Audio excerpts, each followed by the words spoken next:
Washington D C کی police نے Wisconsin کے قریب والٹا پلیس کے علاقے میں ٹریلور کی لاش دریافت کی ہے۔ بظاہر رازدانی کی واردات ہے، پاسپورٹ اور آئی ڈی اپنی جگہ پر ہے۔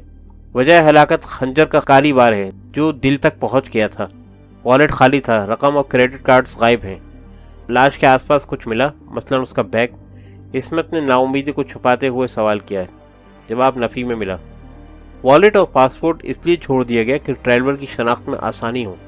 عصمت نے آنکھیں بند کر لیں۔ بھریا جو بھی ٹریلور کو استعمال کر رہا تھا وہ جانتا تھا کہ ٹریلور حلقے کی کمزور کڑی ہے۔ کام نکلتے ہی انہوں نے کمزور کڑی سے جان چھوڑا لی اور اس کے لیے بھریا کو استعمال کیا گیا۔ کن لوگوں کی بات کر رہے ہو؟ سر ابھی میں اندھیرے میں ہوں، تاہم اسمال پاکس کی ڈیلیوری مکمل ہو چکی ہے، ساتھ ہی ٹریلور کا کردار بھی ختم ہو گیا۔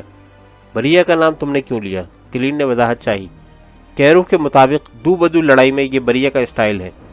دوسری یہ کہ وہ واشنگٹن میں موجود ہے۔ فائر وال نافذ ہونے کے بعد اس کے لیے یہاں سے نکلنا قریب قریب محال ہے۔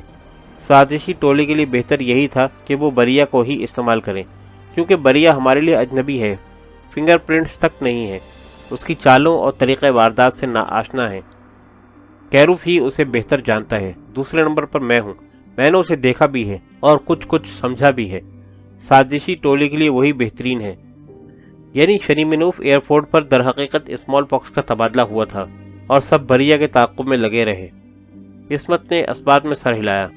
جہاز میں ٹریلور میرے ساتھ ہی محض 25-30 فٹ کے فاصلے پر وائرس لیے بیٹھا تھا اور میں بے خبر سوتا رہا۔ عصمت نے یہ جملہ کبیدگی کے ساتھ ادا کیا۔ اس سے بڑھ کر ستم ظریفی اور کیا ہو سکتی تھی؟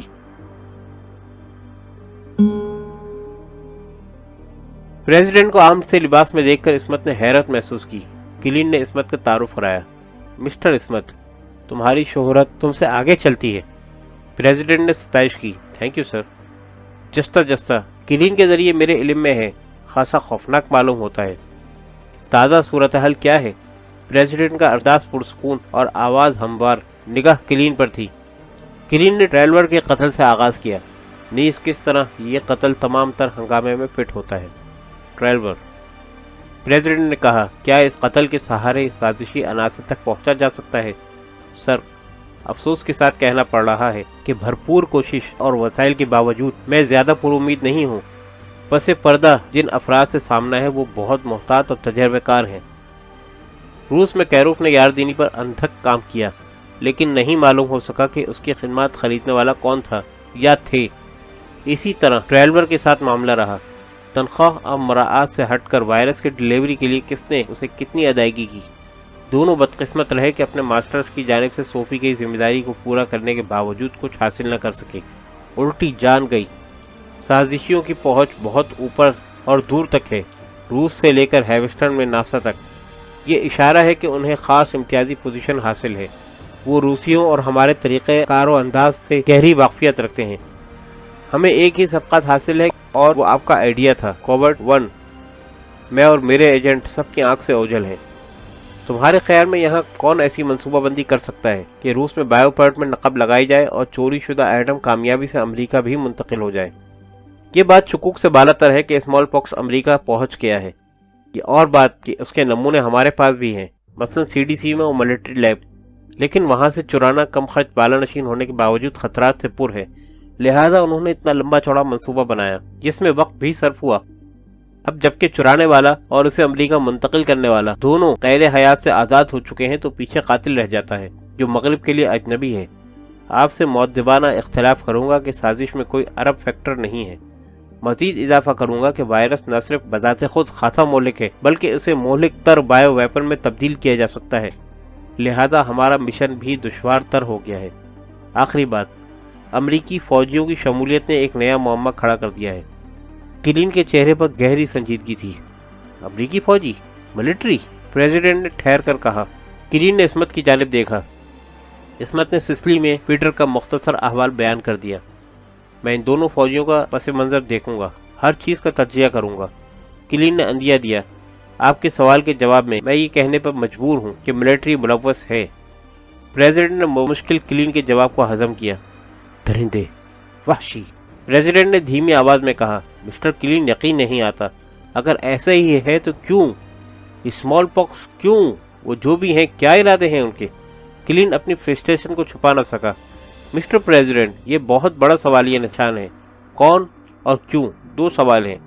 تیسرے، ایک بلا قاتل کے روپ میں واشنگٹن میں آزاد گھوم رہی ہے۔ مسٹر پریزیڈنٹ، عصمت نے قطع کلامی کی، قاتل ہمارے کام آ سکتا ہے۔ عصمت، وضاحت کرو۔ سازشی ٹولے نے 2 آدمی مروا دیے جو ہمارے ہاتھ آ سکتے تھے۔ اس کے لیے انہوں نے مخصوص قاتل یعنی بریہ کو استعمال کیا۔ میرا اندازہ ہے کہ وہ بریہ کو پیش بینی کے طور پر محفوظ رکھیں گے۔ کسی اور کو منظر سے ہٹانے کی ضرورت پڑی تو بریہ کو آگے کیا جائے گا۔ پھر منصوبہ سازوں تک پہنچنے کے لیے بریہ ہمارے لیے آخری کڑو کی حیثیت رکھتا ہے۔ اگر ہم اسے زندہ پکڑنے میں کامیاب ہو گئے تو امید ہے کہ ایک سمت مل جائے گی۔ اگر ہم نے کئی محکمے بریہ کے شکار پر معمور کر دیے تو کیا اس میں پبلسٹی کا خطرہ نہیں ہے؟ اور کیا وہ بھڑک کر زیر زمین نہیں جائے گا؟ اس کے سرپرست اسے ہر سہولت فراہم کریں گے۔ سر، ایسا ممکن ہے، جواب کلین نے دیا۔ تاہم چونکہ بریہ نے واشنگٹن کی سڑک پر ایک امریکی کو قتل کیا ہے، یعنی وہ دہشت گرد نہیں، قاتل ہے۔ اگر ہم قتل کی کڑیاں بریہ سے جوڑ دیں تو 5 ریاستوں کے تمام قانون نافذ کرنے والے ادارے اس کے پیچھے پڑ جائیں گے۔ بات وہی ہے، وہ روپوش ہو جائے گا۔ پریزیڈنٹ نے اعتراض کیا۔ نہیں سر، بریہ کو کنٹرول کرنے والے ہمارے محکموں اور ان کے طریقہ کار سے آگاہ ہیں۔ وہ انہیں ہینڈل کر لیں گے۔ ساتھ ہی وہ آرام محسوس کریں گے کہ ہر کارروائی ان کی نظر میں ہے۔ کلین نے عصمت پر نگاہ ڈالی۔ دوسری طرف اگر ہم پبلسٹی کے بغیر بریہ کے شکار کے لیے نکلے تو اس کے سرپرست خود کو اندھیرے میں محسوس کریں گے۔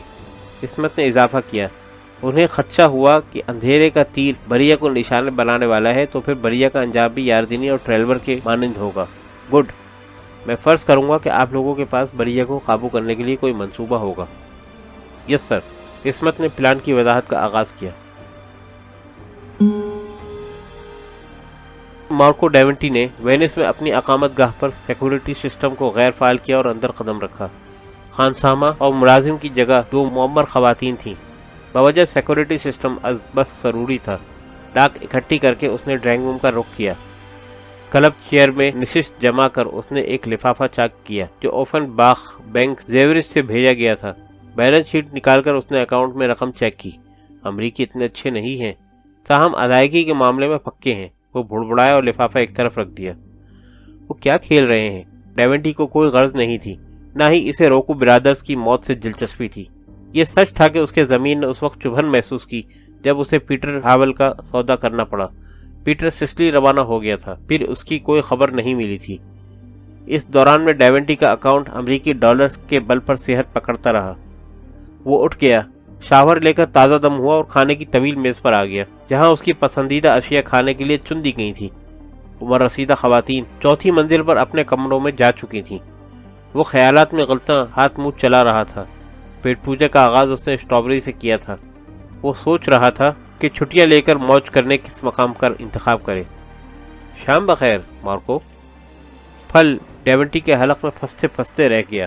وہ غیر یقینی نظروں سے پلک جھپکائے بغیر پیٹر کو اندر آتے دیکھ رہا تھا۔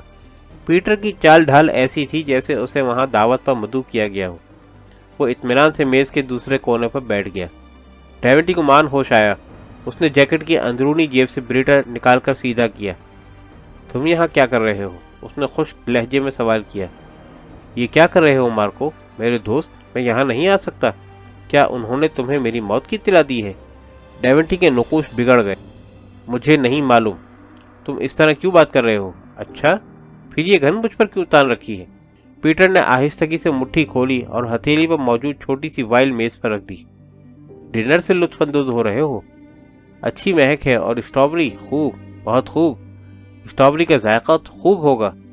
ڈیونٹی کی نظریں وائل پر جمی ہوئی تھیں، پھر وہ نگاہ ہٹ کر پیالے میں بچی ہوئی اسٹرابریز پر چلی گئی۔ اس نے وحشتناک خیالات کو ذہن سے دور رکھنے کی کوشش کی۔ کیا تم اندازہ لگا رہے ہو کہ میں نے ان میں زہر ملا دیا ہے؟ کیوں میرے دوست؟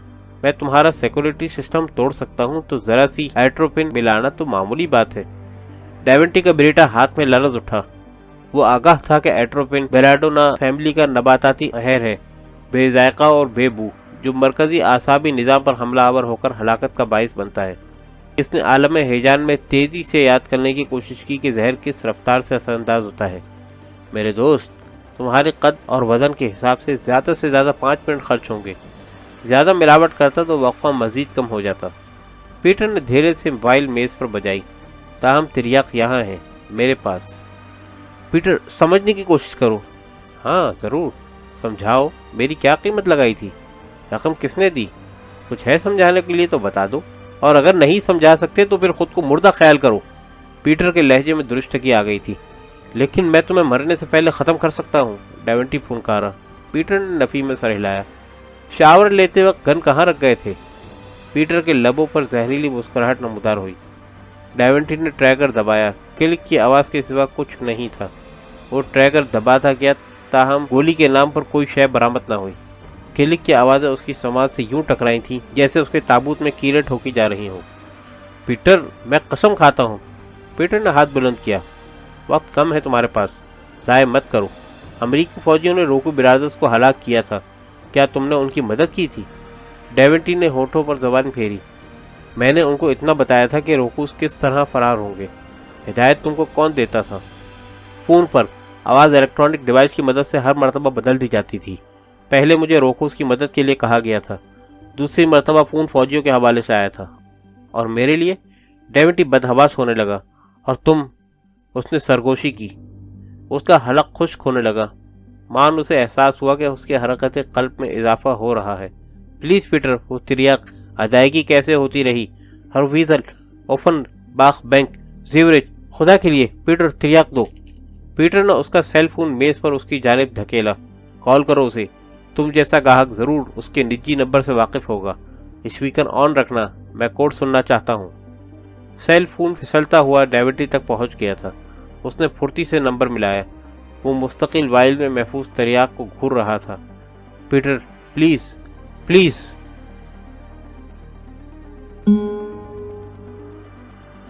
لیئر جیٹ کونا ایئرپورٹ پر اترا تو جزیرے پر شام ڈھلنے لگی تھی۔ باہر کی زیر نگرانی 3 افراد نے وائرس والا کولر گاڑی میں منتقل کیا۔ 45 منٹ بعد وہ بیور زمیٹ کے کمپاؤنڈ میں داخل ہو رہے تھے۔ آرمی کے لیے مختص میڈیکل ریسرچ کمپلیکس بائر نے بآسانی حاصل نہیں کیا تھا۔ اس کے لیے اسے $100 ملین سے زائد رقم خرچ کرنی پڑی تھی۔ مزید یہ کہ 1 سال تک گفت و شنید کے بعد مطمئن ہو کر امریکیوں نے کمپلیکس بھاری رقم کے عوض بیور زمیٹ کے حوالے کیا تھا۔ بائر نے تعمیرات میں حسب ضرورت رد و بدل کیا۔ اس وقت کئی منزلہ عمارتی سلسلہ 3 زونز پر مشتمل تھا۔ سب سے گہرا زون لیبز کے لیے مخصوص تھا، جہاں مہلک وائرس پر تجربات کیے جاتے تھے۔ کلوس جونس بائر کا معتمد خاص تھا۔ وہ اپنے 2 ساتھیوں کے ساتھ وہاں موجود تھا۔ انہوں نے نارنجی رنگ کا محفوظ لباس پہنا ہوا تھا۔ بکس نما کولر کو ٹرالی پر منتقل کر کے لیب میں محفوظ کیا گیا۔ بائر اسکرین پر تمام کارروائی دیکھ رہا تھا۔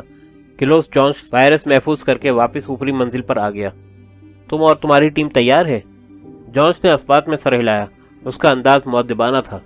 لیکن تجربہ آج نہیں کریں گے، بائر نے کہا۔ ہم منزل کے قریب ہیں۔